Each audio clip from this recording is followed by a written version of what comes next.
Good evening, everyone.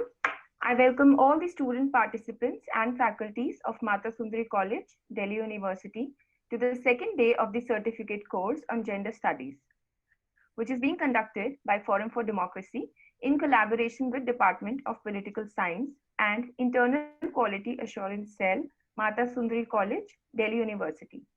The theme for today's lecture is Gender and Society, the genealogy of contemporary gender debates. To give you a brief background theme, the long term historical origins of the differences in gender roles and gender gaps across societies are very important aspects to understand the very essence of gender in order to make gender salient, bringing a critical eye to everything from labor conditions to healthcare access to popular culture. Gender is never isolated from other factors which determine someone's position in the world, such as sexuality, race, class, ability, religion, region of origin, citizenship status, life experiences, and access to resources. Beyond studying gender as an identity category, the field also illuminates the structures that naturalize, normalize, and discipline gender across historical and cultural contexts. So, in order to make us understand the subject better, we are honored today to welcome one of the most respected names in the area of gender studies, Professor Rukmini Sen, ma'am, from Ambedkar University, Delhi. Just to introduce you, ma'am, to our participants, Professor Rukmini Sen, ma'am, is Professor of Sociology in the School of Liberal Studies, Ambedkar University, Delhi. Her research and teaching interests are in the areas of sociology of law, feminist pedagogy, narrative methods, relationships, and intimacies. She is a member of the Indian Association for Women's Studies and has served on its executive committee. She has been the co-investigator of Feminist Talim, teaching feminisms, transforming lives, questions of identity, pedagogy, and violence in India and UK. This project is funded by UGC UKERI in collaboration with University of Edinburgh, Scotland. Ma'am has also curated Code City through Feminist Lens, unquote, a walking tour across the city of Delhi as part of the above mentioned UGC UKERI project. The walk intends to understand the city through the role of women colleges, hostels, women's political associations, and women journalist collectives played in the life of the city of Delhi. She has been partnering from AUD on women's equality, empowerment, and leadership through safe higher educational and workspaces as part of the Women in Security, Conflict Management, and Peace Project on youth countering violence against women in India. We would we welcome you, ma'am. And before Professor Sen, ma'am, proceeds with the lecture, I would like to underline few instructions to our student participants. Please keep your audio on mute until you want to speak. This will help limit background noise. If you would like to speak or answer any question, use the raise hand feature. After that, we shall take your questions and ask you to unmute yourself. If you would like to use the chat box, please use it carefully as it is public forum and a record of the chat is archived and kept with us. Also, be an active participant. Your questions will be taken at the end of the lecture. And I would request the students to make maximum use of this learning exercise. साथ में छात्रों से मैं ये अनुरोध करती हूँ कि वो अपने प्रश्न हिंदी और अंग्रेजी दोनों भाषाओं में पूछें. Thank you, students. Now over to you, Rukmini ma'am. Good afternoon, everyone, and thank you very much, Anjali, for that really warm and extended introduction. Quite a lot, we have to write a lot on our websites. That doesn't necessarily mean, sometimes it becomes embarrassing when it is told as introductory words, but thank you very much. And also to Mata Sundari College, University of Delhi, and Forum for Democracy for doing this very, very important course. And I'm sure that all students who are participating here will definitely be benefited. And I am extremely delighted to be part of this as speaking to you. trying to lay down some introductory thoughts. And hopefully some of these thoughts that we talk about today will also resonate with the next few lectures that you will be doing in the days to come through this course. मुझे बोला गया है कि हिंदी और English दोनों मिला के बात करने के लिए मैं कोशिश जरूर करूंगी, लेकिन हिंदी मेरा अच्छा तो एकदम ही नहीं है, समझ लेती हूँ। तो अगर कोई सवाल आता है तो आप सवाल बेशक हिंदी में करिए, मैं समझ जाऊंगी और उत्तर देने की कोशिश करूंगी, और बीच बीच में मैं हिंदी में बोलूंगी। लेकिन अगर कोई डिफिकल्टी हो जो मैं इंग्लिश में बोल रही हूँ वो समझने में, या कोई क्लैरिफिकेशन चाहिए, तो बेझिझक आप चैट बॉक्स में लिखिए, या आप जैसे अंजलि ने अभी बताया आप वेव हैंड कीजिए। हम बहुत सारे नए सीख रहे हैं ये इस पैंडेमिक के दौरान, और फिर आप खुद को अनम्यूट करके सवाल पूछिए। पार्टिसिपेशन मुझे वैसे पसंद आता है कोई सेशन लेने में। तो यहाँ पे दिक्कत ये है कि क्योंकि किसी को मैं देख नहीं पा रही हूँ, तो that becomes a little troubling, but I do hope that we will be able to interact as we go ahead, and it shouldn't just be a lecture for the next 1.5 hours that I'm giving. I don't do that in my classes with my students, so I don't intend to do it today also. तो अगर आपको कोई सवाल मन में आता है मैं जब बोल रही हूँ तब, तो शायद it might be good कि आप रेज हैंड कीजिए और अनम्यूट करके सवाल पूछिए, और लास्ट में हम 20 मिनट करीब रखेंगे सिर्फ सवाल जवाब के लिए। तो दोनों का हम दोनों तरीकों से हम पार्टिसिपेटरी मोड में इस सेशन को करते हैं। So the topic of the lecture that has been given to me today is जो आप लोगों के पास भी होगा, वो ये है कि gender and society, the genealogy of contemporary gender debates. Lecture title में एक बहुत ही इम्पोर्टेंट शब्द है जो शब्द है जीनियोलॉजी, और मुझे लगता है कि इस शब्द का अर्थ जानना बहुत जरूरी है to actually understand that what is the genealogy of the current debates around gender and society. So when we talk about genealogy, we actually in certain senses दो चीजें हम सोचते हैं जब हम जीनियोलॉजी को डिफाइन करते हैं या जीनियोलॉजी का अर्थ जानने की कोशिश करते हैं। एक है ओरिजिन, कहाँ से शुरू हुआ। तो ये शुरुआत का जो मोमेंट्स है, शुरुआत का जो घटनाएं है, शुरुआत का जो थियोराइजेशन है, वो जानना जरूरी है। तो जीनियोलॉजी के एक अर्थ शुरुआत होता है, लेकिन दूसरा अर्थ जीनियोलॉजी का ये होता है कि वो एक प्रोसेस है, और जिसका अर्थ ये है कि वो शुरू में ही नहीं रह जाते हैं, and it is not a starting, a middle point and an end. It's not so defined. जैसे हम हिस्ट्री में बोलते हैं ना कि इस साल में ये कोई वॉर हुआ था, ये इस साल में ये फैमिन हुआ था, ऐसे हम हिस्ट्री में बोलते हैं। तो हम ईयर के साथ जुड़ते हैं कोई हिस्टोरिकल इंसिडेंट, लेकिन जीनियोलॉजी में सिर्फ वो शुरुआत इंपॉर्टेंट नहीं है, जीनियोलॉजी एक प्रोसेस भी है, जिससे हम ये बोलना चाह रहे हैं कि when we think about genealogy, we also have to keep in mind that things do not remain static.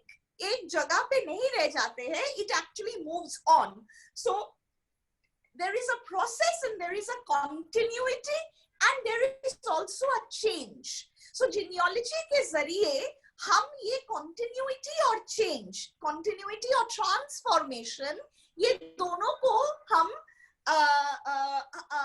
को हमारा नजर में आना जरूरी है। So if you understood, I said two meanings associated with genealogy. One is origin and the other is process and transformation. So we keep both of these in mind as we talk about what are the contemporary gender debates. ये जो contemporary gender के सवाल पे, gender के मुद्दे पे जो debates हो रहा है उसका ओरिजिन्स कहाँ है और उसका प्रोसेस और ट्रांसफॉर्मेशन क्या है, ये इसी पे मैं बात करूंगी आज आप लोगों के साथ. और I am sure as young students, young citizens, you are reading newspapers, you are constantly engaging with social media.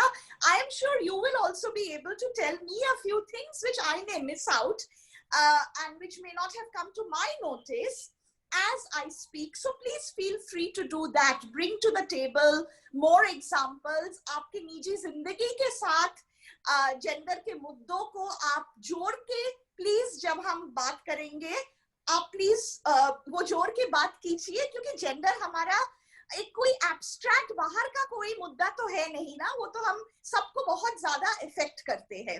सो वो हमारा एक एवरीडे पर्सनल और पॉलिटिकल मुद्दा दोनों एक साथ है. सो while what I think is, so the way I want to do this discussion, आप I'm sure all of you understand कि ये it's a huge thing to talk about. 2 घंटे नहीं, हम 2 हफ्ते इस पे बात कर सकते हैं, पूरा एक कोर्स कर सकते हैं इस पे. तो I decided कि मैं थोड़ा सा नैरो करके ही बोलूंगी, एक दो इशू लेके कंटेम्पोररी जेंडर के मुद्दे में 1-2 इश्यूज पे फोकस करके मैं बोलूंगी.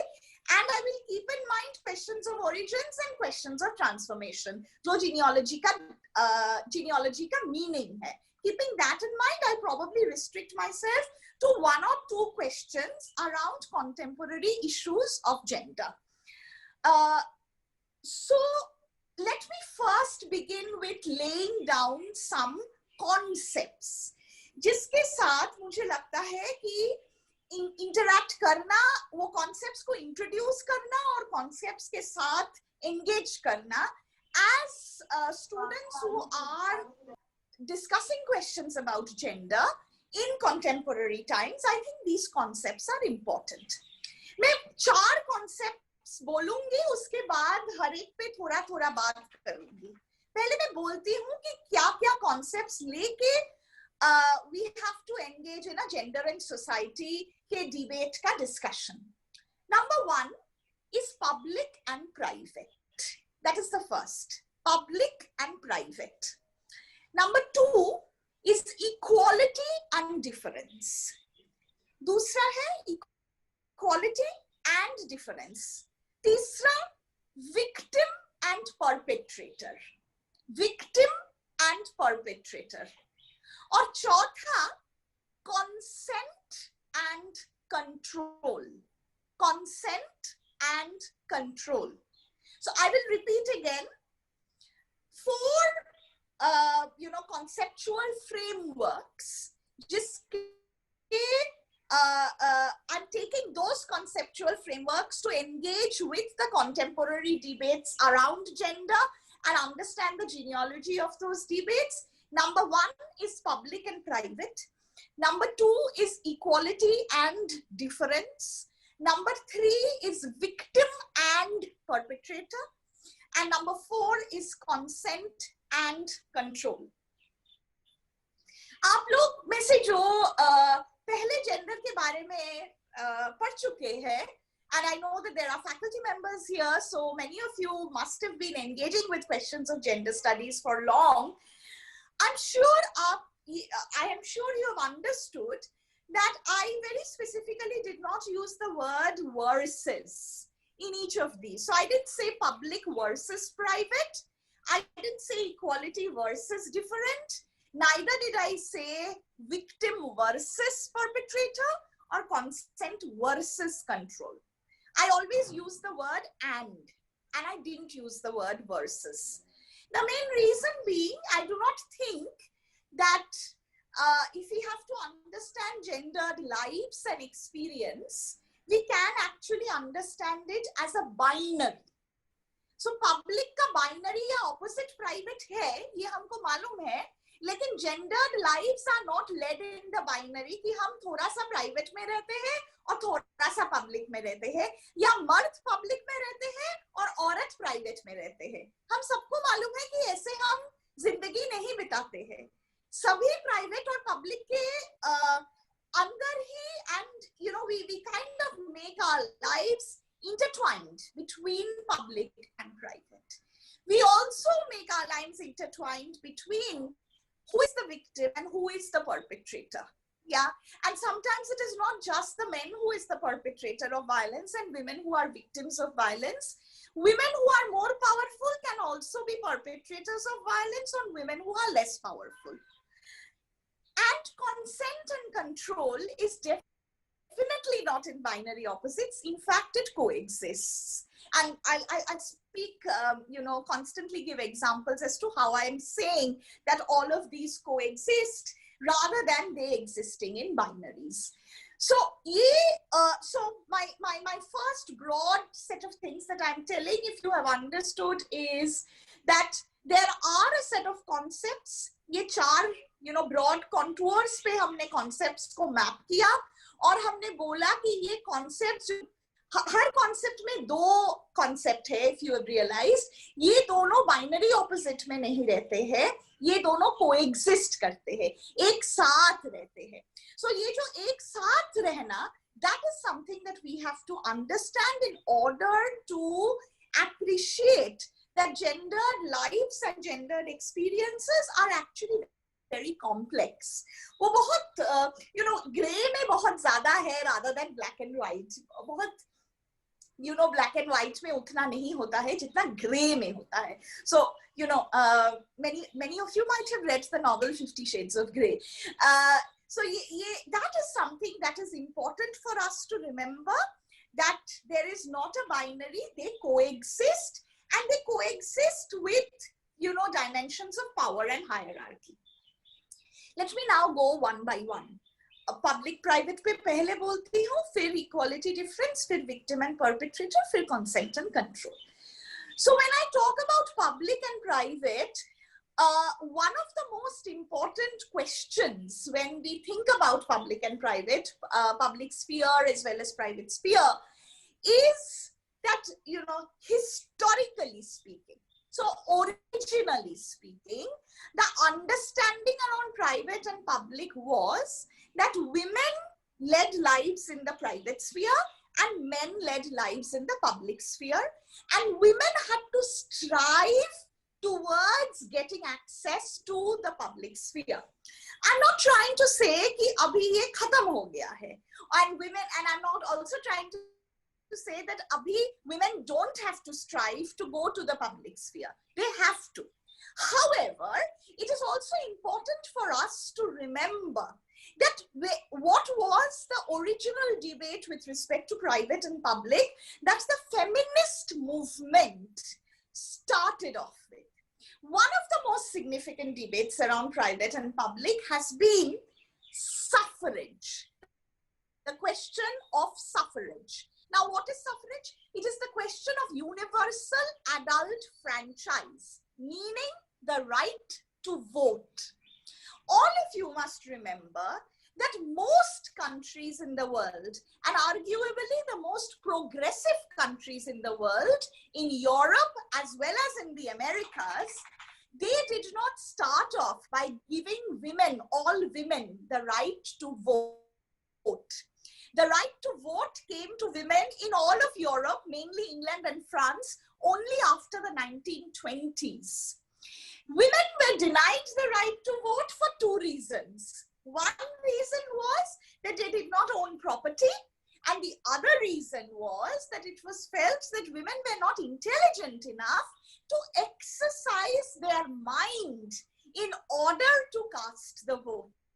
So that was the reason why women were denied the right to vote. But you will also remember that it was not just women who were denied the right to vote. Even slaves who were primarily black, people of black origins, even they were denied the right to vote in all of America. As of course also in South Africa, which has a history of apartheid. So it is so, what I'm trying to say is that when we look at the question of gender, it is very important that we understand the question of gender in connection with other social locations as well. At this moment, I'm trying to talk about gender as well as race. So gender, race together actually fought the battles around suffrage. So right to suffrage, right to universal adult franchise was one of the first debates around having access to public sphere. But together with right to vote, there were other questions around public sphere and having access to public sphere that women had to fight about and, you know, negotiate and actually get it. One was to go out of the home to work. That is, work outside of the home. By which I'm meaning that women would always perform work inside the home, but work outside the home was designated as work. Work inside the home, हमको नहीं लगता है ना कि work inside the home कोई काम है, वो तो कुछ भी है, काम नहीं है. काम के साथ wages जुड़ा हुआ होता है, काम के साथ salary जुड़ा हुआ होता है. That is the capitalist definition of, that has been the capitalist definition of work for the longest time. And you know, an access to a public space was also about access to work. Having said this, however, one of the things that all of us have to remember is that some women who were working class women, or who were black women, or who were lower caste women, never had the luxury to stay at home, to be in the private sphere only. They always had to work outside of the home for purposes of livelihood, in order to lead their life, for purposes of sustenance. So that is, so, you know, again, when I'm saying that, you know, I'm talking about public and access to public in terms of work, if you understand, I'm also immediately saying that it is primarily for middle and upper middle class women who had to, you know, negotiate, fight, go through processes of urbanization and nuclearization. In India, also the process of partition drove many women outside of the home in search of jobs. And, you know, therefore to have access to the public space in a certain way. But having said this, it is important for us to remember that even when I'm going outside the house and working, there is still a private space and a private sphere related identity that I have, which is true for both men as well as women and people of other genders. So, you know, that is one important thing to be kept in mind. Let us not make a binary between private and public. Let us look at the domestic space as a space which is at the cusp of दोनों जगह के एक साथ, is as if एक threshold है. And it's this threshold which is very important, that, you know, that I'm talking about, that we live our lives primarily in the threshold. This with respect to public and private. I will, you know, take examples and talk about it in a little while. So just bear with me for that. A second, you know, set of ideas is equality and difference. And when I talk about equality and difference, you know, clearly it is the law, the legal framework that I have in mind. Now, all of us know that the Indian Constitution guarantees right to equality for all, you know, genders. I did say right to equality for all genders, but I also have to say that when the Constitution was made, it was right to equality for only men and women. It is only in 2014, through a particular Supreme Court judgment, that persons from third gender have also come under the rubric of right to equality. Till before that, it was only a gender binary in which we would have talked about right to equality. But there is right to equality on the one hand that the Constitution grants us. At the same time, the Constitution also grants right to be different, which means that if there is a category of people who have been marginalized for many, many years, then special laws can be made in order to address their oppression and their exploitation, in order to bring, that set of people at a certain level. It is true, again, for people, it is true in India with respect to questions of caste. It is true in India also with respect to question of women. So in the Indian Constitution, Article 15 of the Indian Constitution gives us something called non-discrimination. So non-discrimination on the basis of sex, caste, race, gender, place of birth, religion, language. That is something which the Indian Constitution gives us. But the Indian Constitution side by side also gives us Article 15(3), which is special laws can be made for women and children. It also gives us Article 16(4), which is the basis of affirmative action as a policy in India. So what I'm trying to suggest is that equality and difference within the framework of the Indian Constitution do not exist in binary. They are absolutely not opposites. They actually complement each other. They complement each other primarily because जो लोग जो वर्ग बहुत सालों से they have faced oppression, they have faced exploitation, the Constitution is actually creating a provision which will enable, through that principle of difference, it will enable them to have certain kind of formal equality. That is what is very important, कि एक formal equality का जगह Constitution देंगे through both principles of equality as well as principles of difference. ये मेरा दूसरा set of thoughts है. तीसरा जो conceptual framework है वो है victim और perpetrator. Again आप लोग सब जानते हैं कि when I'm talking about victim and perpetrator, I'm generally talking in the context of violence, and but by violence I'm not necessarily meaning only very gruesome kind of violence which is sexual violence and rape. Victim or perpetrator बहुत जगह हो सकता है. Child sexual abuse में भी victim or perpetrator होता है. So it is not just in questions of rape that victim or perpetrator आते हैं. Husband wife relation में भी victim perpetrator आ सकते हैं. So what I'm trying to say is that for a very long time, when we think about debates around gender in society, we have to keep in mind that there has been the understanding about a victim and about a perpetrator, each assigned a certain gender, which is the woman is the victim and the man is the perpetrator of violence. I think what I'm trying to make us think about is that it is important that when we talk about victim and perpetrator, we talk about questions of power and domination.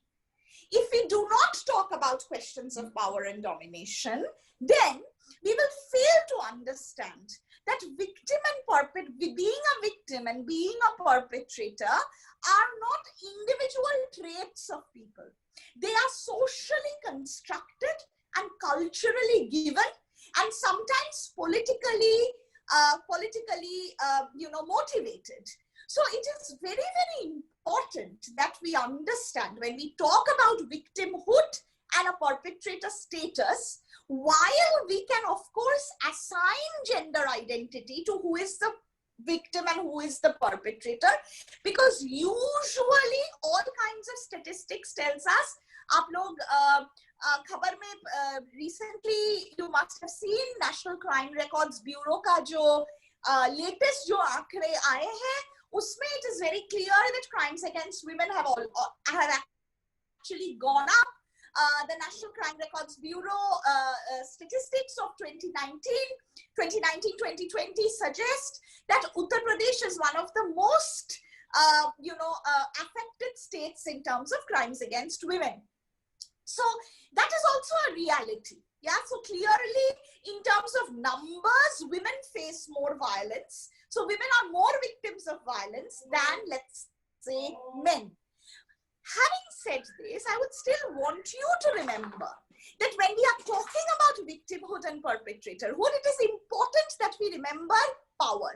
Power के बारे में अगर हम बात नहीं करते हैं, domination के बारे में अगर हम बात नहीं करते हैं, तो विक्टिम और परपेट्रेटर एक इंडिविजुअल ट्रेट या एक साइकोलॉजिकल बेंट ऑफ माइंड में ही लिमिटेड रहेंगे.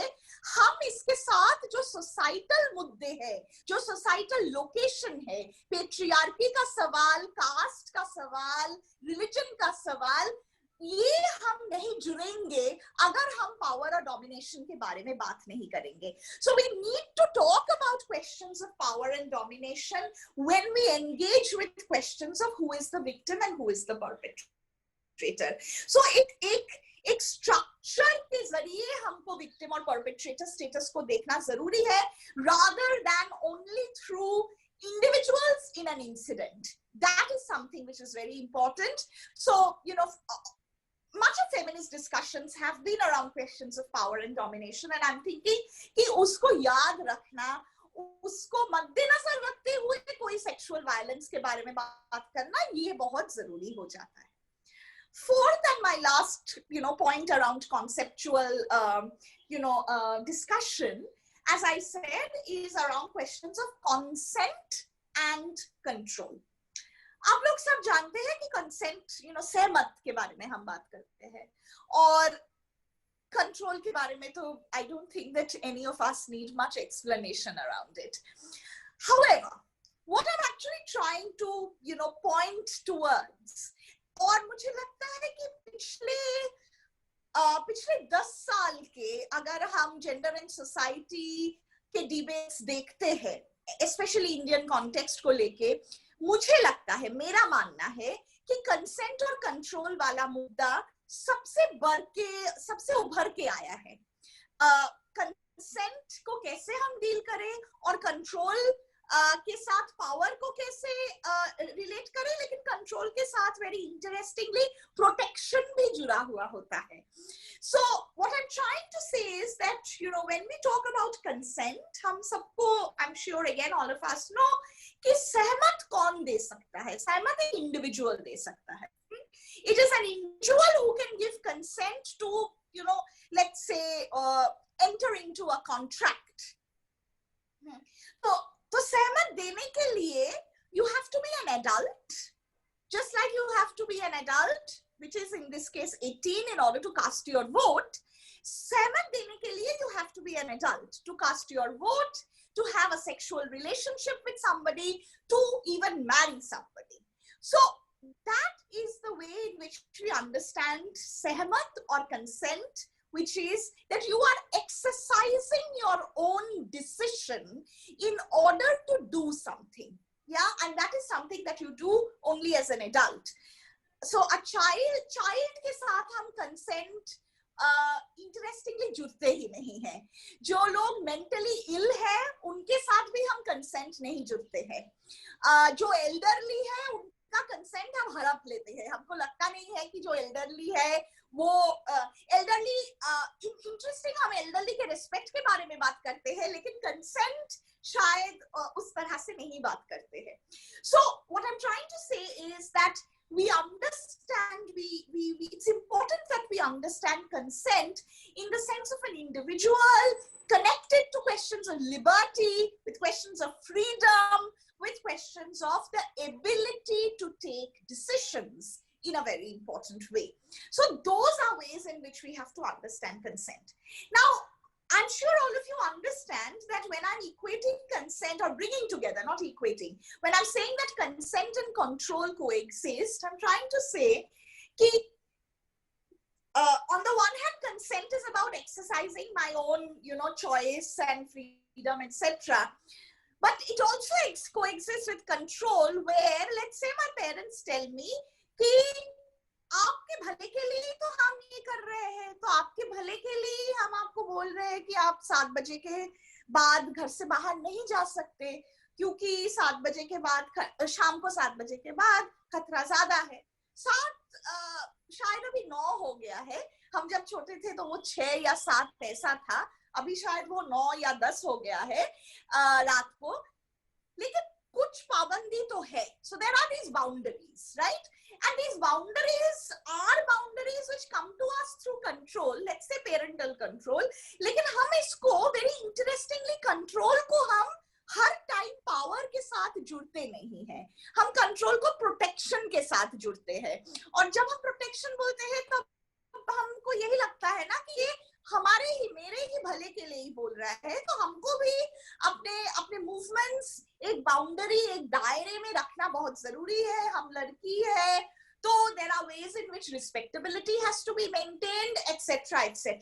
So the moment we do that, there is a way in which अपना खुद का जो consent, अपना खुद का जो desire, वो हम negotiate कर लेते हैं. लेकिन what I'm trying to say is कि हर टाइम हम बहुत लड़ाई झगड़ा करके negotiate नहीं करते हैं.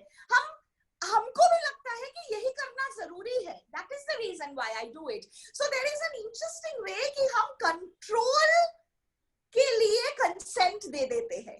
जो हमारे ऊपर control करते हैं उनको हम consent दे देते हैं कि you are doing it for purposes of protection, so therefore ये करना जरूरी है.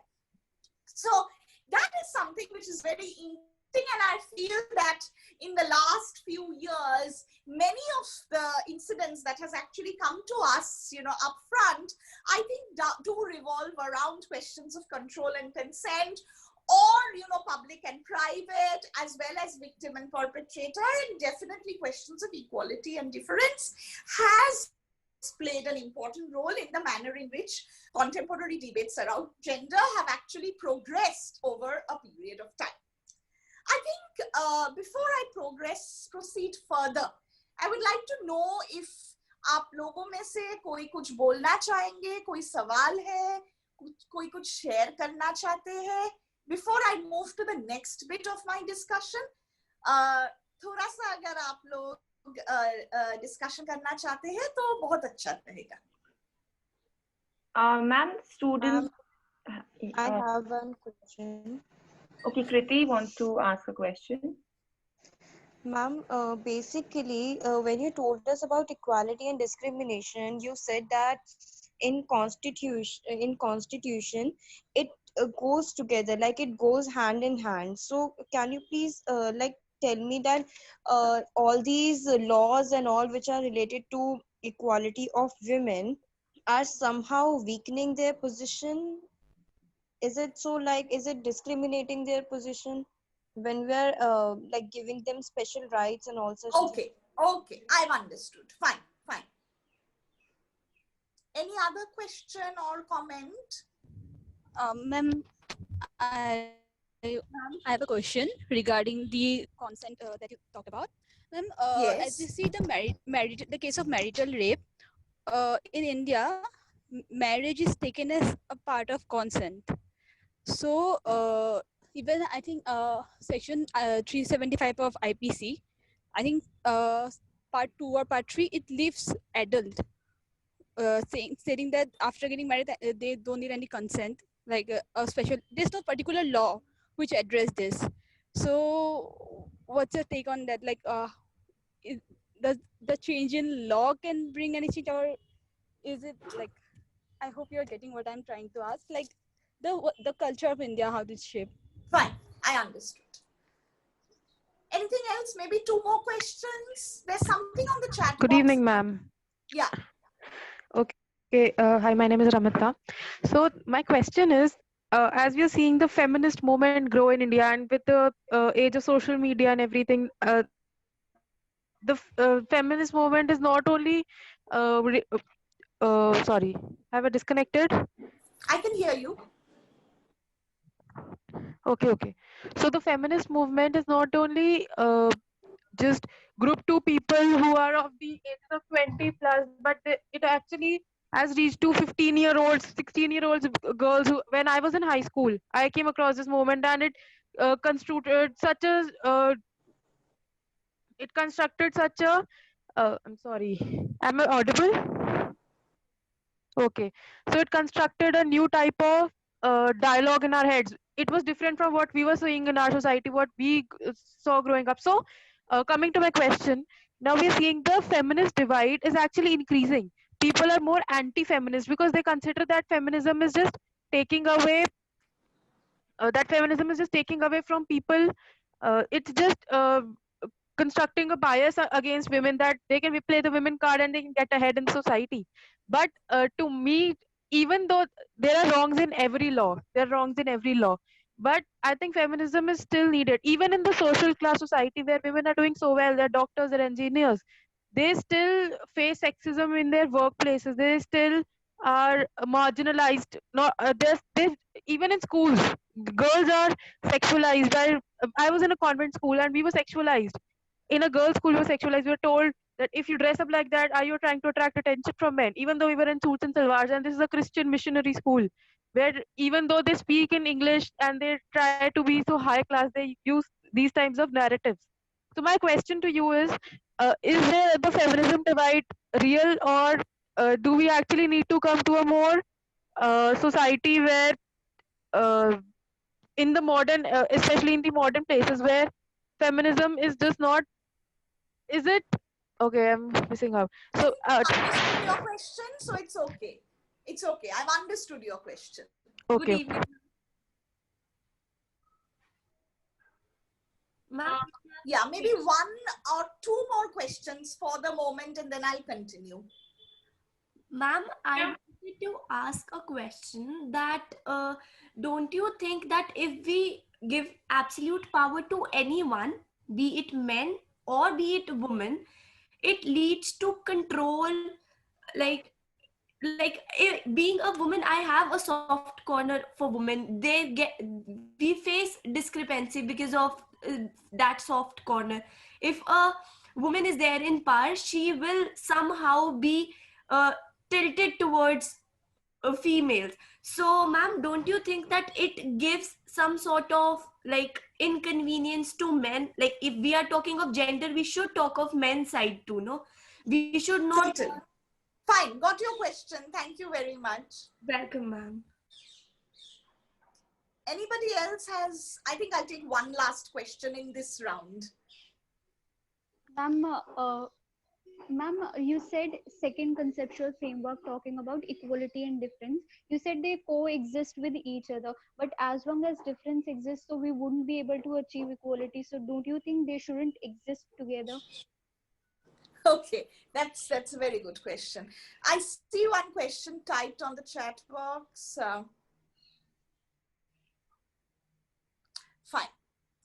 Okay, at the moment, let me address these questions. And if some of you had questions, please write it on the chat box. Maybe after this round, when I come to the last bit of the conversation, I'll take it there, or you can ask me. You can ask me questions again. I actually forgot. I should have asked all of you to introduce yourselves when you speak, and maybe also, just introduce yourself, your name and your what are you doing in Mata Sundari College, which year, whatever, what course. But maybe next time around we'll do that. Please remember to introduce yourself when you ask the question. It only helps know you a little more, because we can't see you. I can't see you. That's why. Okay, thank you so much for all of these questions, and I'm so glad that all of you had so many thoughts, and it's very clear that in your college there must be discussions around gender and society happening regularly, or else these questions couldn't have come only by me speaking for 40 minutes. I'm very certain about that. So it's also credence to the college and your teachers through whom these questions are also coming. So there have been a set of questions around equality and difference. So मैं पहले उस set of questions को थोड़ा सा deal करती हूँ. एक ही example देके मैं let me do it through one example. So I said that Article 15 in the Indian Constitution grants us, so Article 15 in the Indian Constitution is a provision, is a fundamental right, which gives us non-discrimination on the basis of sex, caste, race, place of birth, religion, language. Yeah. So for purposes of our discussion, we are taking it non-discrimination on the basis of sex. So so there is no discriminatory behavior can happen on the basis of sex as is granted by the fundamental rights of the Indian Constitution. Now, together with it, Article 15, Clause 3 says that there can be special laws that can be made for women and children.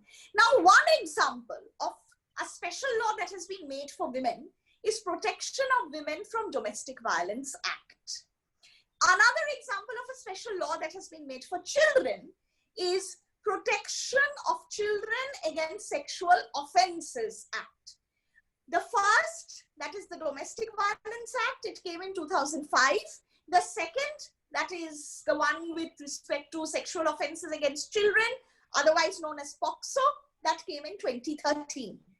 Now, it is important for us, so some of you said that, you know, when, if equality and difference actually coexist, then does, you know, is it a compromise on equality? Yeah. And how does it coexist? So I'm asking you to think that even though the Constitution had said that there will be no discrimination on the basis of sex, घरेलू हिंसा बंद तो नहीं हुआ ना. घरेलू हिंसा तो रियलिटी है. और घरेलू हिंसा जो है, अगर आप आंकड़े देखते हैं तो आपको ये मालूम होगा कि घरेलू हिंसा के शिकार सबसे ज्यादा महिलाएं होते हैं या बच्चे होते हैं. एक्चुअली बूढ़े भी होते हैं. So there is some reality and some necessity as to why we needed a Protection of Women from Domestic Violence Act. That is also something important for us to remember. So try and look at it that this law, which is a law, so एक तरह से हम ये बोल सकते हैं कि ये एक law difference के law है, जो बोल रहे हैं कि घरेलू हिंसा के law जो महिलाओं के लिए है. आप लोग बोल रहे थे ना, laws for women और women friendly laws या कुछ आप बोलते हैं. ये हम महिलाओं के बारे में ही क्यों बोलते हैं? बाकी सब लॉ हम कभी बोलते हैं कि मेन फ्रेंडली लॉ है कुछ? कब सोचिए आप लोग, सोचना जरा कि कोई लॉ, क्या हम किसी एक लॉ को बोलते हैं या दो लॉ को बोलते हैं कि वो मेन फ्रेंडली लॉ है? क्यों नहीं बोलते हैं? क्यों हम विमेन के लिए जब लॉ होते हैं तभी हम बोलते हैं कि विमेन फ्रेंडली लॉ हो गए हैं? होने दो भाई. अगर सब लॉ एक जैसे होता तो हमको नहीं जरूरत होता ना विमेन फ्रेंडली लॉज का. So it's also important for us to think कि हम क्यों कुछ लॉज को विमेन फ्रेंडली बोलते हैं और किसी भी लॉ को मेन फ्रेंडली नहीं बोलते हैं. तो कोई मेन फ्रेंडली कोई लॉ है नहीं क्या इस पूरा इस देश में? So that is on a lighter note, but you know, I hope you understand that I'm asking you to also think कि हम इतना परेशान क्यों हो जाते हैं कि अगर कुछ लॉज आते हैं जो women friendly है.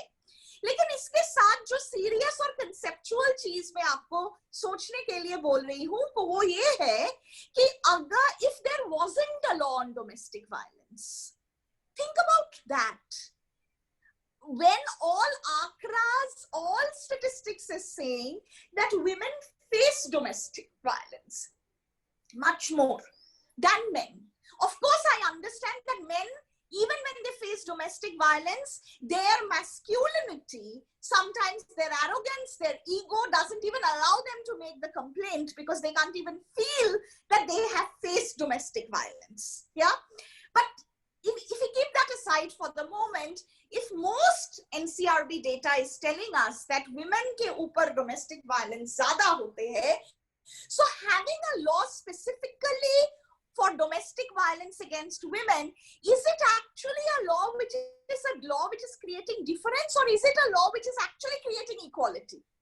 Equality क्योंकि अगर ये law नहीं होता, तो the power hierarchy between men and women would have been even more, right? So think of it in this way. I'm trying to, क्योंकि आप लोग इतने अच्छे सवाल किए हैं, तो मैं ये बोलना चाहती हूँ कि आप थोड़ा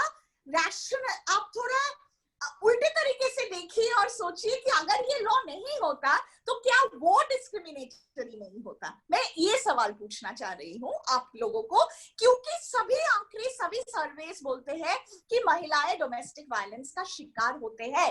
Yes, it is a special law. Yes, it is a women friendly law. But what I'm wanting you to think about is कि ये women friendly, why did we need this women friendly law? We needed this women friendly law because the reality is that women face more domestic violence than men. That is the reason why we needed this difference.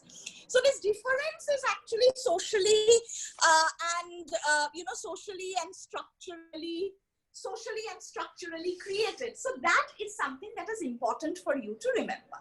So that's one set of responses. A second, kind of question that was asked was around, consent control and linking it to marital rape. I thought that was a very valuable question. Section 375 जो rape के law है India में, उसमें एक explanation है. It's section 375 explanation 2, जिसके दायरे ये बोला जाता है कि जो रेप का डेफिनेशन है that will not be applicable in situations of marriage. So, one of those of you, the question that you had, you're very right, that consent is assumed in marriage and consent to sex is actually assumed in marriage. And it's important for us to think that why is it that we don't have a provision of marital rape in the Indian Penal Code. There is no way in which, if sex is forced upon a married woman by her husband, can the woman bring that husband in the court of law? That's a question to actually think about. My answer, my information to you, if you do not know about it, is that although the woman may not be able to go to court and make a complaint of rape against the husband, because there is no law which defines marital rape still now in India. However, under the Protection of Women from Domestic Violence Act, which I just now mentioned, of 2005, there is a clause in the Domestic Violence Act which is called sexual abuse. So that under sexual abuse, a married woman or a woman who has been living with a man for many years can actually make a complaint of sexual abuse within even the marital relationship as a domestic violence. It will not be understood as rape, so it will not be looked at as marital rape, but it can be understood as a domestic violence under one of the clauses of domestic violence, which is sexual abuse. So that was an additional information that I, wanted to share with you.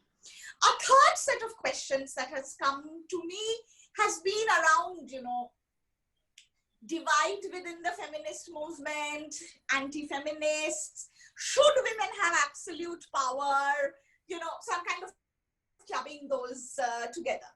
And I'm wanting again for us to think about a couple of things. One is that I understand, whoever said that, there is anti-feminism is on the rise. It is not on the rise, it has always existed.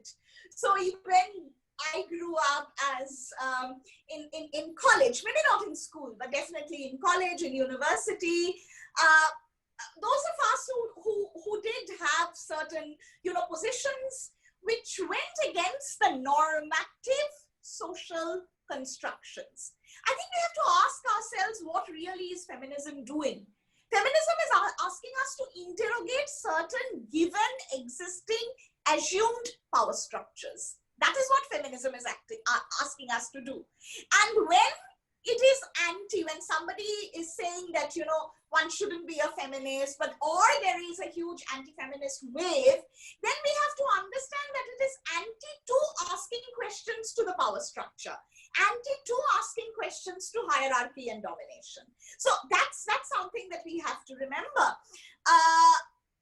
So that is something that is important for us to keep in mind. Having said this, it is also important for us to remember that, as somebody said, that if women are given a lot of control or, a lot of power, then don't they actually enjoy control? Absolutely, they do so. They absolutely do, enjoy control, and sometimes they also misuse that control. But again, just like when I said that why are we so bothered about women-friendly laws and we don't say that there are men-friendly laws, I want to ask a similar question, that do we actually say that man is so powerful, so full of power and control and wants to control everybody around him? Don't we assume that men would just be doing it, and when women do it, it actually catches our attention and we feel that nahi auraton ko ye karna nahi chahiye, they should be much more docile and whatever, and when they take on positions of power and authority, when they become leaders, they also, unfortunately, they also start acting exactly like those men for whom power and control is something that is assumed. So, what I'm trying to probably say is that it is important for us to remember what strikes us and why is it that certain things do not strike us and we do not, talk about it separately. Yeah. So, it's again connected with, what goes against the norm. I see, one, comment that has been made in the chat box, which is patriarchy affects men. Absolutely. Patriarchy affects all genders.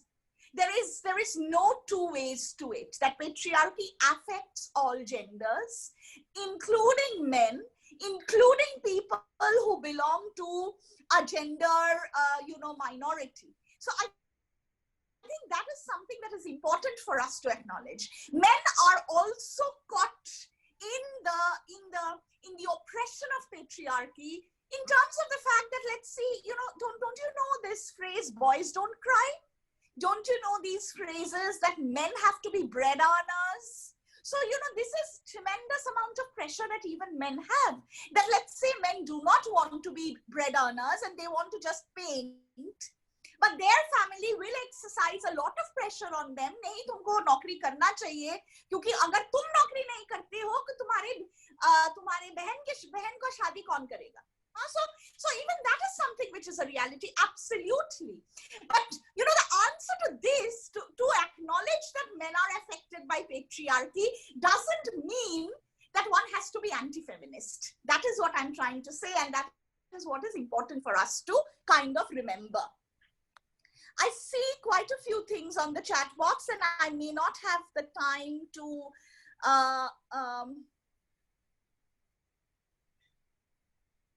I'm just having a look at it and then I'll come back.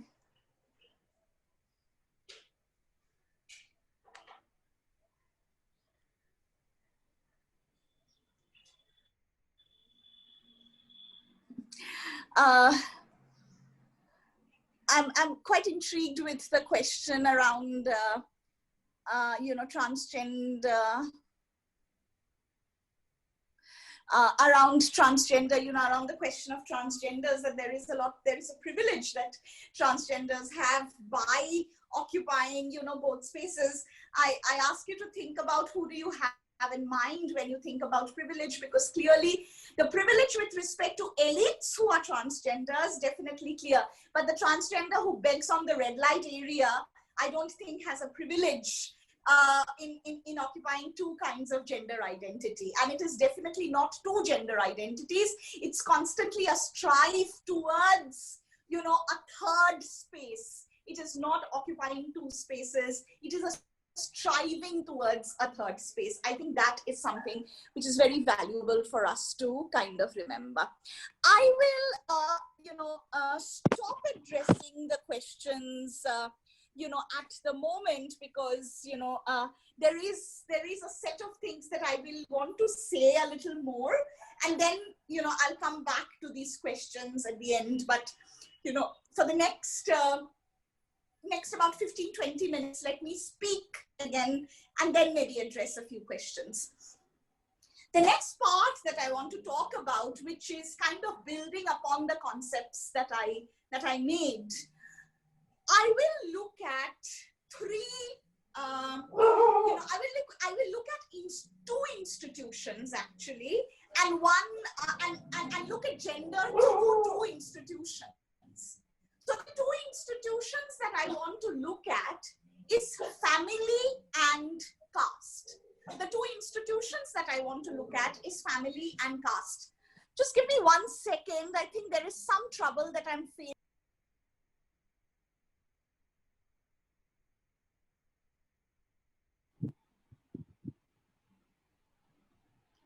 Students, ma'am will just join in, so please be patient.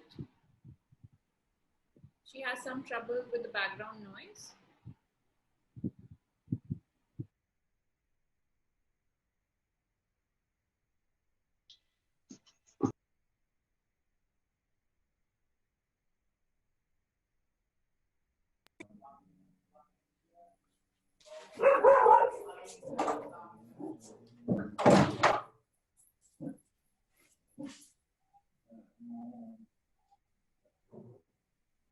Sorry.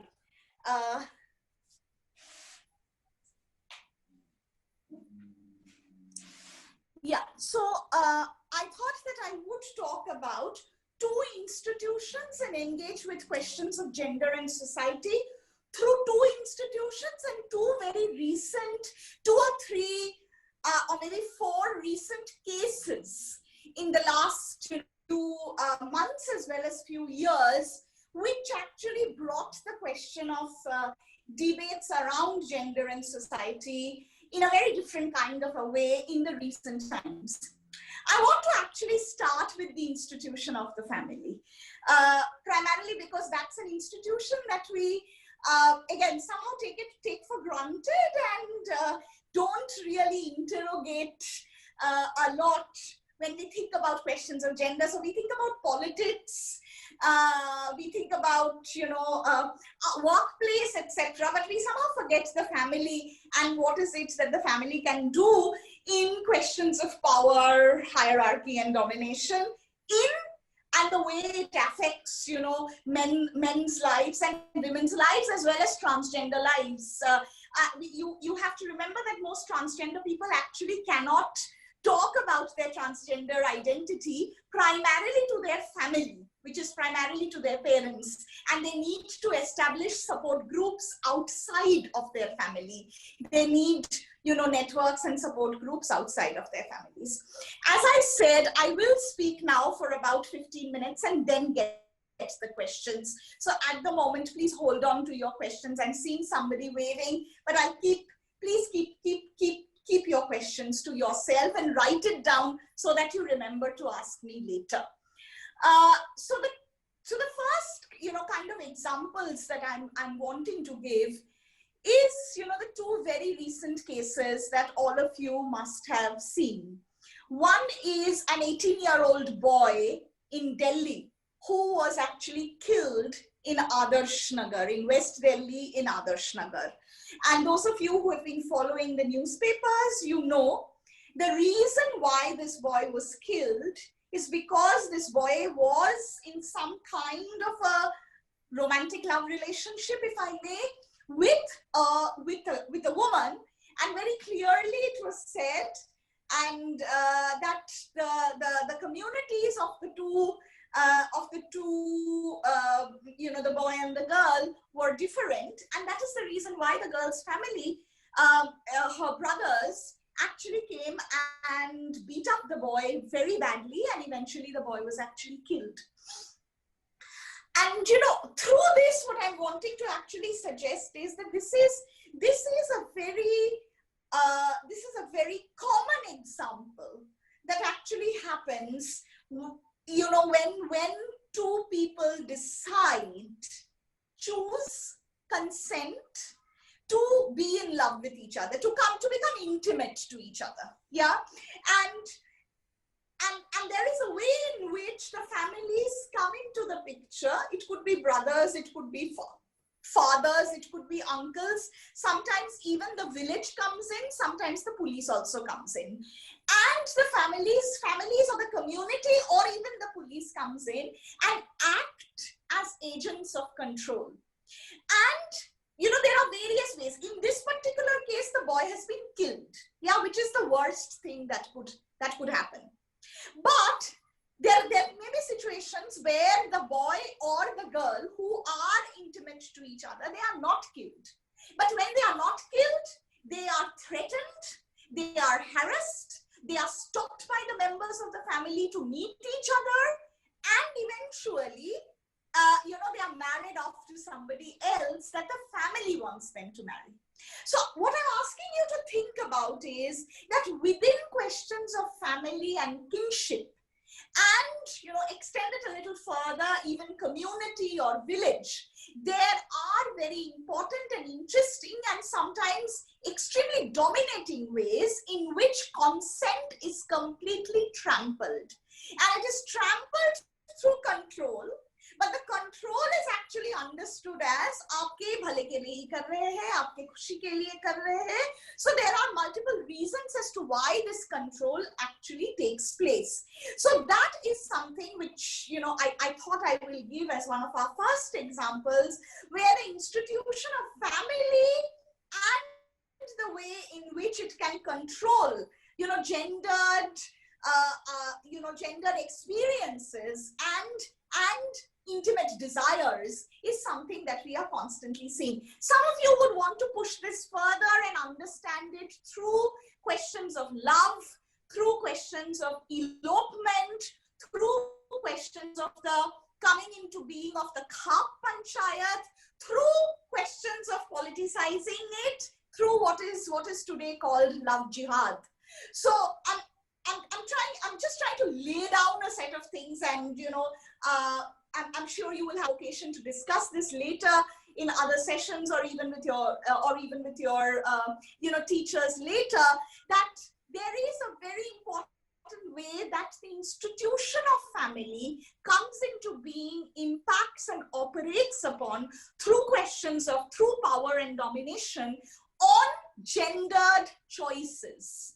Choices around love, choices around marriage are the ones, and if it is intercaste, if it is intercommunity, if it is, let's say, outside of the village, then these are things that are absolutely not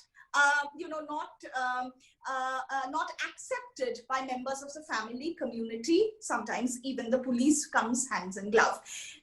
In this particular case, the boy was killed. There are cases, मुझे मालूम नहीं है, ये बहुत साल हो गया है अभी, बंटी और बबली और बंटी नहीं, बबली और forgetting the name of the boy, एक केस हुआ था हरियाणा में जहाँ पे दोनों का कत्ल हो गया था. So the community actually ended up killing Manoj and Babli. Thank you so much. Manoj and Babli. So Manoj and Babli को दोनों का कत्ल हो गया था. Those of you who are interested, I would ask you to watch a really painful but very poignant documentary, Izzat Nagari ki Asab Kya Betiya. And that is something which actually brings to the table, और ये Manoj Babli case को लेके ये शुरू होता है, but then it actually weaves around questions of Khap Panchayat and the way in which gendered experiences happen, the way power, control, domination plays out within the family, within the village, within caste communities, and the role that the police also has in these contexts. So that's one example that I thought that I will give you, which, family and the way in which it impacts gendered experiences. A second example that I thought that I will give you is, I would do that, Sakshi. Let me finish and then I will write it. So the second example that I would, give to you is, again, very recent and very, very painful, is, thanks Anjali, is the Hathras gang rape case. And those of you who have been following the, Hathras gang rape case, one of the very important, points in the issues in the Hathras gang rape case is that it is definitely a gang rape. It is a, brutal sexual violence, but we cannot forget the question of caste that is intrinsic to that gang rape incident. So, we need to look at, so what I'm trying to suggest is that we can't understand Hathras as a woman's issue, as a sexual violence issue only. It is a sexual violence issue mediated through, instigated through questions of caste, which then gets connected, with very real material conditions of power and domination. As to why is it, so, the rape is happening one particular day and, it's one incident.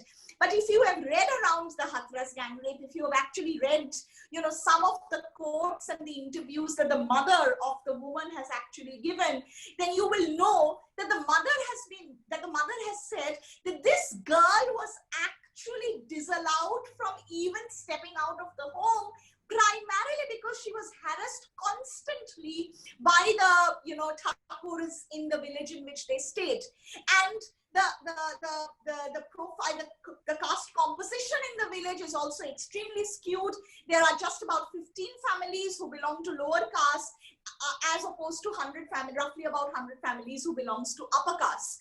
And the mother of this, girl who is being raped, as I said, she has said that, the way in which the girl was actually socialized, restriction of mobility was part of her socialization. Restriction of mobility, why? Primarily because of her everyday harassment, everyday humiliation and insult, sexual and also verbal kind of insults that she would face from the upper caste men.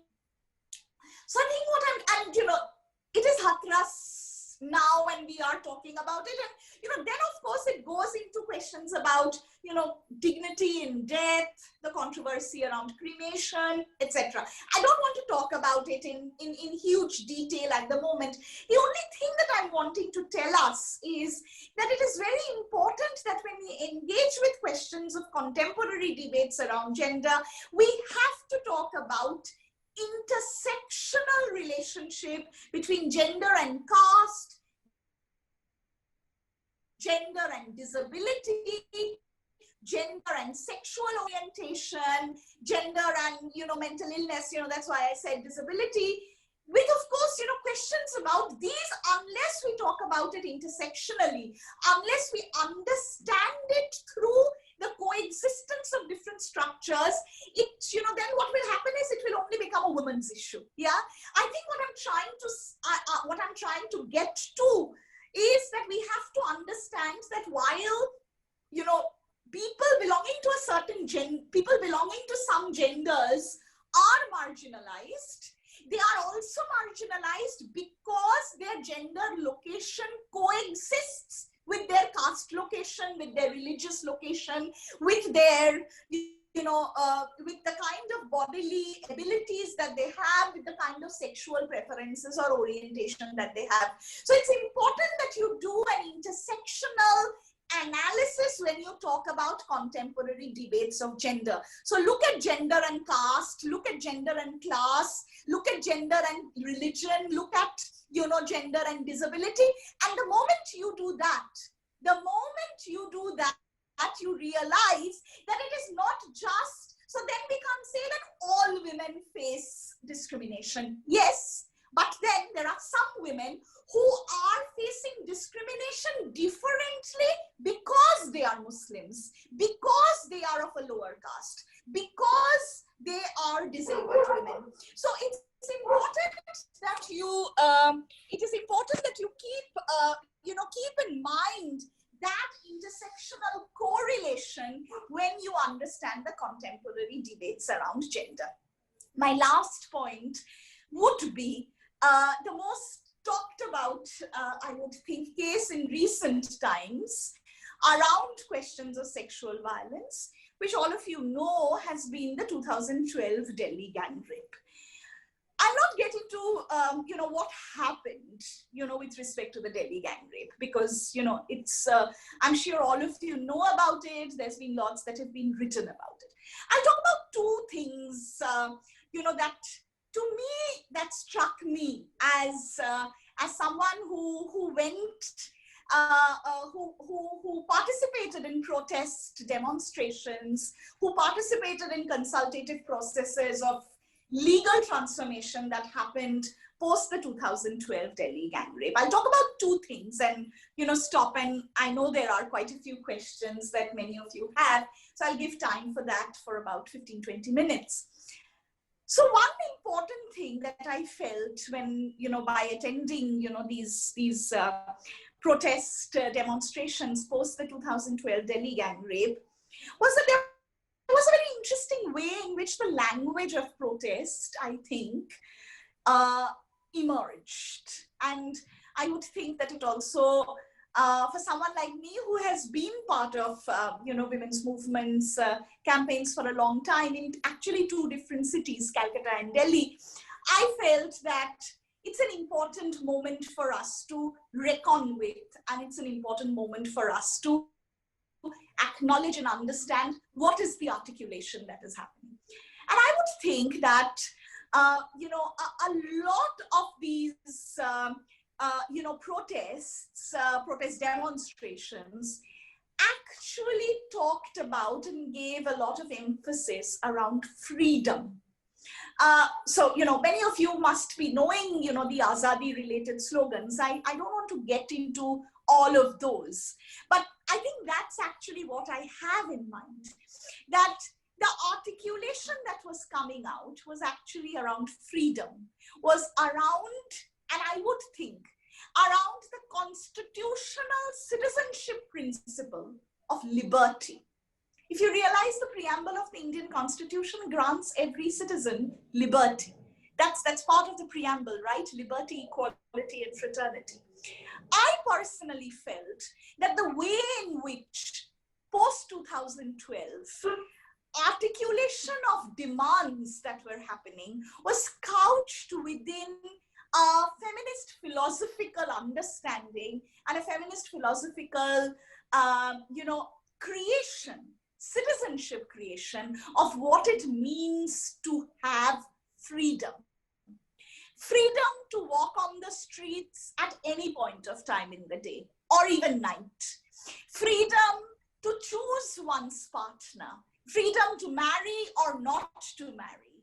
Freedom to actually do any kind of work. So all of these were actually being articulated together with the articulation around, my body being my right. So, this very, I would think, a very interesting embodied articulation of what it is to violate my bodily integrity. I think that is something that came post the 2012 Delhi gang rape. And that is, to me, that's a very important articulation of being a citizen. Yeah. So I'm kind of trying to say that, that articulation of freedom, that articulation of my body, my right, and my city, my right, is a citizenship kind of an articulation, which I would think is connecting us to the Indian Constitution and the way the Constitution is guaranteeing liberty to all its citizens, the way the Constitution is guaranteeing through the fundamental right of Article 19, freedom of movement in any part of the country. That is a fundamental right that the Constitution gives us, Article 19, and the Constitution gives us Article 21, which is right to live with dignity. So the violation of bodily integrity is actually a violation of right to live with dignity. So that is something that got, I would think, an important articulation. A second, and that's the last point that I would want to say, is post the December 2012 gang rape, there was a committee that was set up, which was called the Justice Verma Committee. And the Justice Verma Committee gave a huge set of recommendations based on which we actually had the Criminal Law Amendment Act of 2013. I'm not getting into the legal provisions. This is not a session on law. You will have a session on law, as I see. But there's one bit in the Justice Verma Committee report which I think needs to be a mandatory reading for any kind of gender and society or gender rights kind of courses. Justice Verma Committee report gave us something called the Bill of Rights for Women. It's roughly about 8 to 10 pages. This is the first time in the history of independent India that we actually have something called the Bill of Rights for Women. You know, after so many years of the Indian Constitution, which was adopted in 1949, 1950, Justice Verma Committee gives us the Bill of Rights. And, you know, for all those of you who are political science, you know, faculty and students, you know how important a Bill of Rights concept is in a larger, you know, international kind of a framework. One is, of course, thinking about the Declaration of the Rights of Man, but one is also thinking about the Universal Declaration of Human Rights in 1948. But one is also remembering Mary Wollstonecraft and her, you know, very, very famous piece, Vindication of the Rights of Women. And Justice Verma Committee in 2013 gave us the Bill of Rights for Women. And if you read through it, then you will realize that it is kind of building upon the fundamental rights of the Indian Constitution and specifically talking about gender-based questions. It very interestingly brings in the transgender question quite upfront in the way in which it talks about the Bill of Rights. So I think what I would want to end, you know, by, you know, in terms of today is when I said that genealogy means origin and genealogy means process and transformation, I think through the concepts that we talked about, public-private, equality difference, victim-perpetrator, consent control, I think it's important for us to understand how these concepts have actually evolved over a period of time. It is not that feminism started with it and it stopped. It has actually evolved. It has transformed over a period of time. There are ways in which the COVID-19 times have completely blurred the public and the private when we talk about work from home during, you know, COVID times. So that's one, you know, kind of a genealogy, conceptual genealogy. The other kind of a genealogy that I talked about is that with respect to the two institutions of family, of caste, and then finally law, what are the kinds of, you know, in recent times, what kind of questions have we faced? And there I tried to point out that we faced questions around exercising choice with respect to love and, you know, marriage. A second is questions around intersectionality. And a third is questions about articulation of freedom in connection with what the Constitution grants us in terms of the preamble, which is liberty for all its citizens. So I think it is in this, you know, in this larger understanding of citizenship that I would like to end and say that the genealogy of gender, contemporary gender debates have actually foregrounded the question of gender and citizenship in a very, very big way in the recent 10 years. Thank you very much. Thank you, Professor Rukmini ma'am, for such a powerful and informative lecture, for making us understand the concepts like genealogy, contemporary debates on gender, and also discussing with us very crucial aspects related to gender. The students have already been curious with very interesting questions. Now we can take up the second round of questions. Okay, so first of all, I would like to invite Pragya Hooda. She has raised her hand. Kindly switch on your video and ask your question, Pragya.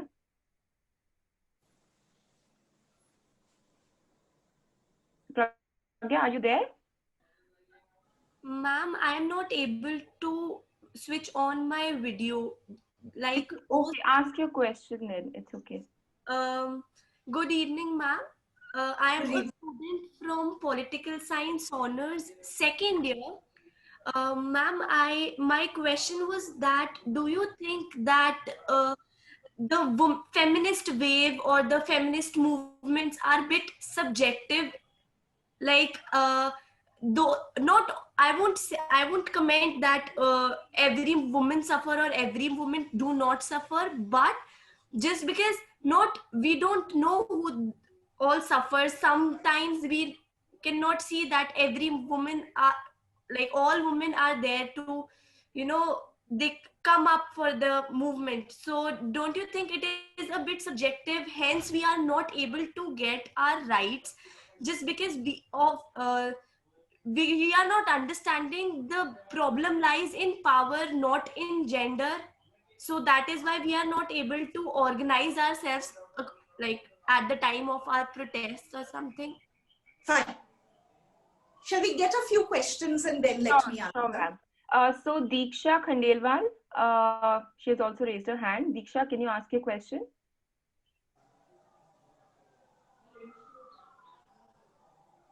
Good Diksha, evening, ma'am. yes, please. Good evening, ma'am. It was a delight listening to you today. Thank you. Ma'am, my question is that many countries have capital punishment for crime against women. So, what role can capital punishment play in India if we have capital punishment for a crime against women? How can will it be positive or negative? Thank you. We also have other participants. Navpreet Kaur, would you like to ask a question? And please be brief in asking your question. Good evening, ma'am.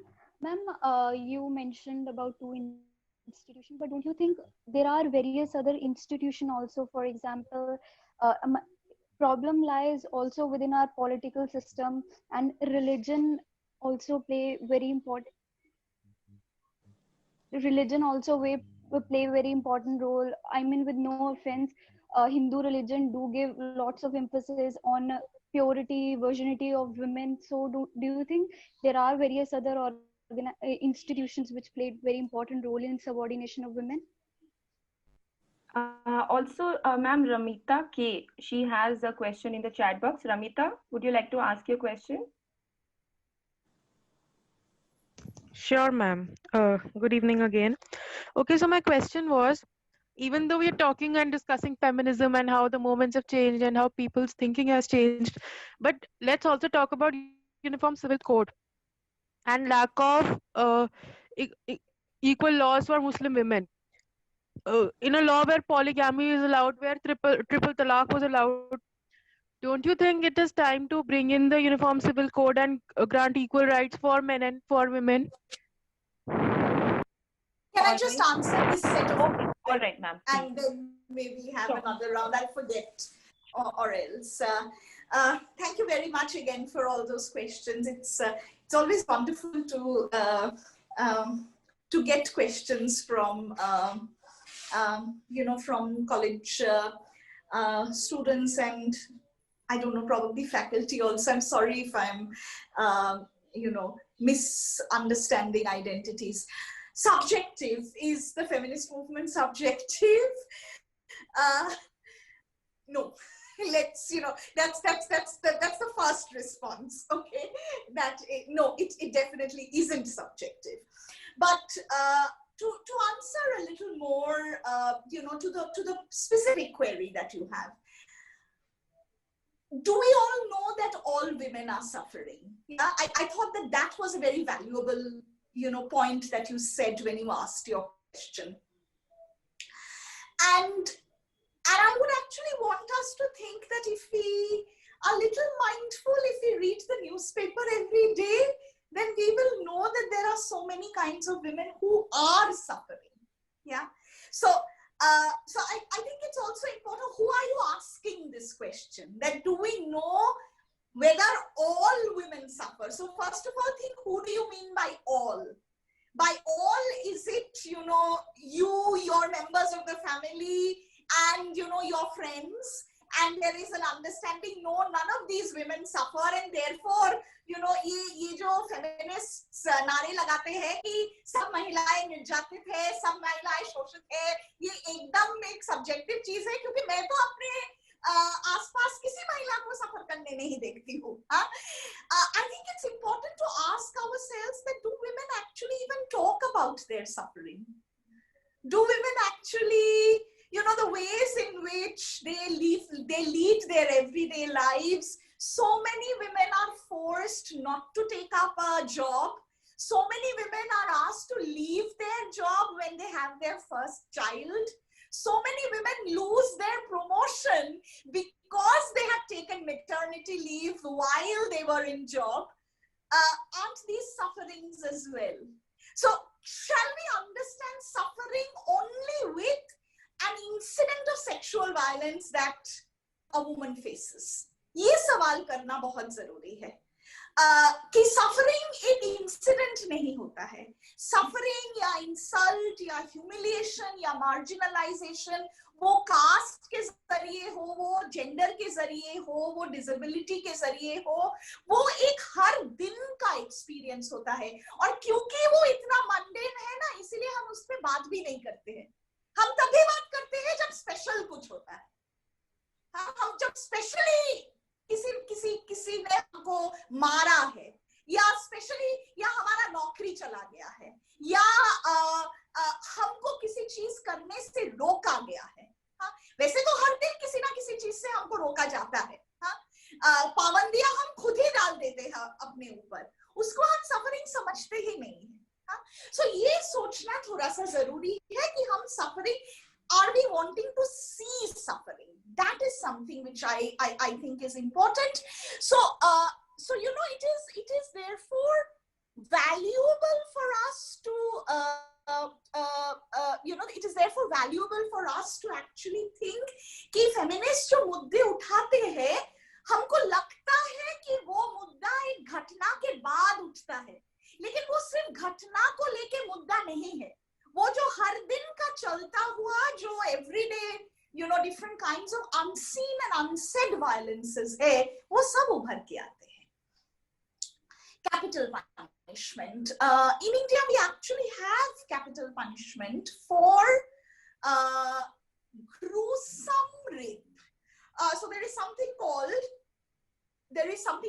aggravated sexual violence, which comes under section 376 of the Indian Penal Code. Section 376 of the Indian Penal Code. 2012 के बाद, ये December 16 के gang rape के बाद, जो criminal law amendment act हुआ 2013 में, उस क्रिमिनल अमेंडमेंट एक्ट के जरिए हमको ये 376 के जो एग्रेवेटेड सेक्सुअल वायलेंस के साथ जुड़ा हुआ कैपिटल पनिशमेंट पहली बार आया है. भारत में पहली बार 2013 में capital punishment attached to aggravated sexual assault first time 2013 में आया है. ये दूसरा सवाल है जिस for which I would probably need another session, कि कैपिटल पनिशमेंट से रेप कम होता है या नहीं होता है. किसी भी कंट्री जहां पे कैपिटल पनिशमेंट है रेप के साथ जुड़ा हुआ, कोई आंकड़े ये नहीं दिखाता है कि capital punishment acts as a deterrence and leads to a lessening of rape. So to what extent is capital punishment effective for the lowering of sexual violence? ये एक दूसरा इंपॉर्टेंट सब्सटैंटिव सवाल है. मैं सिर्फ सवाल करके आपके मन में छोड़ जाती हूँ. Maybe we'll get another occasion to talk about it at some juncture. लेकिन ये सवाल करना जरूरी है कि कैपिटल पनिशमेंट मिला तो हमको, लेकिन आप देखिए कि 2013 से 2020 के बीच सेक्सुअल वायलेंस या गैंग रेप या एग्रेवेटेड असॉल्ट बढ़ा है या कम घट गया है, और इसके बीच और इनके बीच कितने बार कैपिटल पनिशमेंट्स दिया गया है, वो भी सोचना थोड़ा सा जरूरी है. Institutions, you're absolutely right. I only took family, caste and law as examples. I was not wanting to suggest that there aren't other institutions. You're very right. Politics and the political sphere is one very, very important institution जहाँ पे gender differences, gender-based discrimination बहुत glaring है ना. हमारा parliament ही देख लीजिए और देखिए कि how many women are actually members of the parliament. So उसमें तो just that is enough. How many ministers do we have who are women? How many women leaders do we really have? Not just now. I'm not talking about in the current moment. Think about it from independence. A country which had 15 women as members of the Constituent Assembly. हमारी जो constitution है उस constituent assembly में 15 महिलाएं थे, and very importantly these were women who were intersectional in their identities. We had a Dalit woman, we had a Muslim woman, we had a woman from Assam, we had women from the southern states, we of course had women from northern parts of the country, from different political backgrounds, Congress, left, etc. So this diversity is something that we actually saw in the Constituent Assembly. उसके बाद हमारा देखना ये जरूरी है कि what kind of women leadership in political positions have we really seen. Of course, 73rd Amendment of the Indian Constitution, जिससे पंचायती राज आता है, grassroots democracy में women leaders is a very very important area to actually talk about, जहाँ पे हम देखे हैं that there are women who have actually acted as panchayat heads and have done really really good work as heads of panchayats, or even through self-help groups and women leaders in self-help groups. So I think politics is definitely, you talked about religion, add to it media.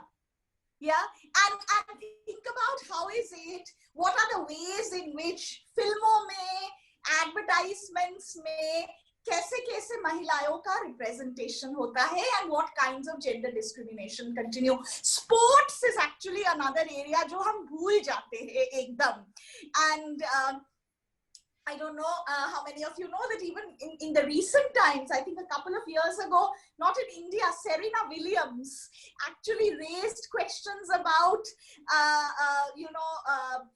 gender pay gap between male tennis players and women tennis players. सोचिए कि Serena Williams बोल रहा है जो number 1 रही है in women tennis for such a long period of time. और यहाँ पे there are so many sports persons, sports women primarily, who have talked about gender differences. हमको सोचना चाहिए ना कि कितने लोग हम जानते हैं कि इंडियन क्रिकेट का महिला इंडियन क्रिकेट का कैप्टन कौन है, and the Mahila Indian cricket team has actually been doing quite well in the last few years. Yeah, so सभी institutions हम ले सकते हैं. I took only as illustration family caste and law. UCC. Do we need a UCC? Actually, again, this warrants a full lecture. But very briefly, what I would want to say that cutting across communities, there is actually an understanding that we have passed the stage of needing a uniform civil code. However, what we need is reforms within personal laws.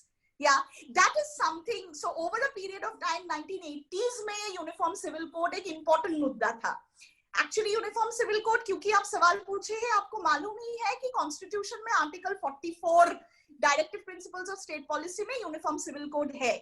लेकिन अगर आप constituent assembly debates देखेंगे तो आप देखेंगे कि वो सिर्फ एक वोट से कॉन्स्टिट्यूशन में आया है. फंडामेंटल राइट्स में तो आ ही नहीं पाया, फाइनली डायरेक्टिव प्रिंसिपल्स में आया. So there was a huge debate even in the constituent assembly as to whether we should have a uniform civil code. खैर, क्योंकि कॉन्स्टिट्यूशन में है, so it is there. But from the 1980s, the Uniform Civil Code debate has actually emerged and evolved. Even within feminist discussions, the debate has changed over a period of time. Or abhi, you gave examples of triple talaq, which just became unconstitutional through the Shaira Banu judgment in 2018. The Supreme Court gave a judgment. Polygamy wasn't part of the ambit of that judgment.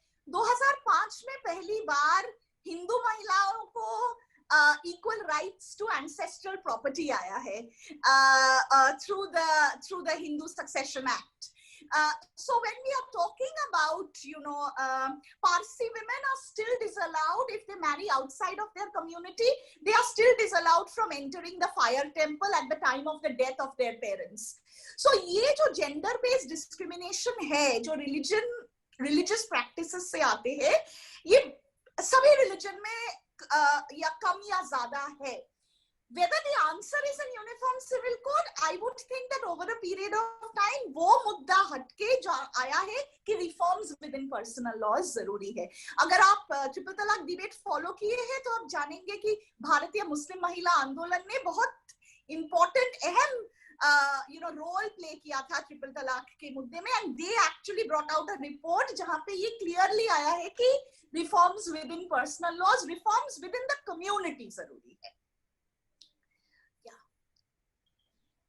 Okay, ma'am. So due to time constraints, we'll take last round of questions. So Parul has a question. Parul Jindal, please ask your question. A very good evening, ma'am, and everyone present here. I am Parul Jindal, a student of Political Science Department in third year. So, ma'am, my question is regarding the concept of consent. Does the concept of consent exist in prostitution? And what are the problems in distinguishing the problems of consent in distinguishing in the sex workers and the victims of sex trafficking? Okay. Maybe a couple of more questions. Yes, yes, ma'am. We'll take the last round together. So Kaveri has a question. Kaveri, would you like to ask your question? Good evening, ma'am. I'm Kaveri from Political Science Honors, third year student. Ma'am, my question is that patriarchy affects men as much as it does women, and in some cases, it affects men much more. Still, why do the men choose to stand by a lot of patriarchal values? And second question I have is, when restriction of mobility is put on girls, it is considered parental care, whereas when it is put on boys, it is considered parental control. Why so? Okay, thank you so much. Then we have Richika Roy. Please ask your question. Richika Roy. Let's move on to next. Okay, let's move on to the next question. Okay, Akriti Das has a question. Akriti, please ask your question. Hello. A very good evening, ma'am. My name is Akriti Das. I'm a part of FFD, but my question is because of I am also a gender studies student. So I have been really concerned with the aspects of patrilineal virility. I have read this book by Seeing Like a Feminist by Nivedita Menon, and apart from that, I have always neglected because it has been a part of our society, of a patriarchal society. But laying down it in a layman's word, the migration of a woman because of patriarchal system of marriage, it does concerns me, and it is coming from where I belong. So I really want your opinion about this because you have been discussing about a lot of issues, and I really want to know about this. And my second, this is my observation, and I really want to know about this. You talked about capital punishment in rape cases. I have thought about this, and I have thought about the alternative as well. I have thought about restorative justice systems, but then I am not sure how restorative justice systems can work in such cases. So if you can share some views, it will Thank be you, great. Akriti. Thank you. We have Ananya. Ananya, please ask your question. Good evening, ma'am. I'm second year history honors student. So you said that women laws are important and they should be brought up more and more things should be needed. So what I wanted to ask was, there was a time in India when the president was woman, Pratibha Patil, and the speaker was woman, Sumitra Mahajan, and the most prominent lady of the ruling party, Ms. Sonia Gandhi, was also a woman. So if then that 33% law was not passed out, then when will India have that epitome of women laws, when we can have those laws? Like, that was the period when we had all the apex authority women. Thank you, Ananya. We'll just take two more questions, ma'am, and then you can respond. So we'll take Akshita's question. Akshita, can you ask your question? Akshita, are you there? We may move on. Yes, it has already been answered, I guess. Okay, all right. Thank you. So, ma'am, there's a last question. She was not able to switch on her mic. I'll just read out for her. So, Richika Roy asked, if a man or a trans gay person is raped, are the provisions for the legal proceedings same? I think you can. That's all for this session. You can respond to these questions. thank you so much. That's an array of questions. It's like, you know, okay, let me, consent in sex work. There is no concept of consent in sex work. Again, you know, that's a short answer that I could give. But at the same point of time, you know, we also know that in India, sex workers' movements have been quite powerful, I would think, and important in the last about, you know, literally 20 years now. In Kolkata, in Bombay, in Bangalore. These are the three places where sex workers' movements have been, you know, very, very strong. And through the sex workers' movement, some of the issues that has actually come about is questions of consent, is questions of, you know, understanding sex work as work. So, you know, when you say prostitution, then you realize that, you know, वहाँ पे consent का क्या ही सवाल होगा. अगर आप काम बोलोगे तब consent का सवाल आएगा. So how is it that we are even articulating it, और उसके साथ consent हम जुड़ पाएंगे कि नहीं, वो भी एक important चीज है सोचने के लिए. So, you know, to articulate it as work has been something that the sex workers movements have done. Since you asked the question, and I think that you are interested, I ask you to look at something called the Sex Workers Manifesto. This is something that came out in, I think, 1999, if I'm not wrong, but sometime in the 90s, you know, late 90s, Sex Workers Manifesto. It came out from a national conference that the sex workers had organized in Calcutta. And it's a brilliant piece of, it's a really, really interesting text. It challenges the way we understand the heteronormative family. So because you're asking the question around consent and sex work, you could look at that manifesto for further, you know, it would interest you. Why do men stand by patriarchal values? I actually would want us to also think that it's just not men, right, who stand by patriarchal values. All of us know that even women stand by patriarchal values. Yeah. And, you know, one of you said earlier that isn't it all about power and it is not about gender. While I understand the spirit in which you said it, I still would, you know, want to humbly disagree with you also. It is definitely about power, but I think as I have been constantly harping on, and, you know, as students of political science, history, you know, other social sciences, or even literature, it is so important for us to understand that power कोई एक identity के साथ कभी जुड़ा नहीं होता है. Power बहुत सारे आइडेंटिटीज के साथ एक साथ, you know, it plays out. And that is the reason why I'm saying कि ये जेंडर के साथ हमको क्लास देखना जरूरी है, कास्ट देखना जरूरी है, रिलीजन देखना जरूरी है. किस we are all in the global south, right, in contrast to the global north. So, you know, that's also such an important, you know, thing around power that we are talking about. So patriarchal values के साथ men या woman जुड़ा नहीं होता है, institutions जुड़ा हुआ होता है. ये important चीज है समझने के लिए. You know, that's why I was also saying victim और perpetrator कोई individual नहीं होता है, वो power से होता है. So yes, it is power, but then power is not just about men and women. Power is about any kind of social location, and it is that power, that authority, that domination which will make us, you know, support any kind of dominating value, not just patriarchy. Yeah, it will make us support something like endogamy. Yeah, which is the heart of caste system. Caste system cannot survive if endogamy doesn't exist. Yeah, so that is important for us to kind of remember.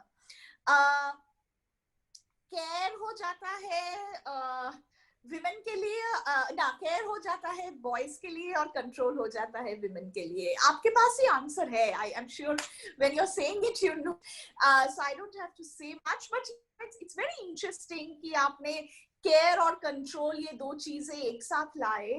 And it will be important for us to actually think कि क्यों ये restrictions जरूरी है, क्यों ये boundary. So you know, I think the entire purpose with which I am wanting all of you to go back today is, it's very clear that some of you actually know what is happening. What I want you to think is, why is it that it is happening? जो हो रहा है वो हमको मालूम है, लेकिन ये सवाल करना जरूरी है कि ये क्यों हो रहा है. So क्यों care और क्यों control? Control what is being controlled. Yeah, is it what? So हमको लगता है कि control सिर्फ ये है कि हमको 9 बजे के बाद बाहर नहीं जाने देगा. ये सेक्सुअल कंट्रोल है, ये बॉडीली कंट्रोल है, ये समझना जरूरी है, क्योंकि इसके साथ चेस्टिटी, वर्जिनिटी, रिस्पेक्टेबिलिटी, ये सब जुड़ा हुआ है. हाँ, so that is important to understand. ये सिर्फ टाइम का कंट्रोल नहीं है, ये टाइम से बहुत it's something much more, yeah, than just a time. It is not a time. It is with respect to the bodily violation, if I may. पेट्रीलिनियलिटी पे सवाल बहुत इंटरेस्टिंग लगा मुझे. माइग्रेशन जो marriage is actually the most common form of migration. And migration not just in terms of, from the natal home to the parental home. Marriage के लिए migration जिस state में महिलाएं कम हैं, especially पंजाब और हरियाणा में, वहां पे migration होता है. केरला से, बंगाल से, बिहार से वहां जाते हैं marriage के लिए. So marriage related migration, what I'm trying to tell is that marriage related migration is something which is very true. Change in residence and migration as a result of that is, something which is an intrinsic part of patrilineality. There is, you asked for my opinion around it. The only thing that I could probably say is that we need to question this. However, when I say that we need to question this, I'm also mindful about the fact that where will women go? Have we empowered women with economic entitlements? Have we given them, access to, let's say, parental property for women to, let's say, not go to their husband's house, but set up a separate house with the husband? How many women can do it?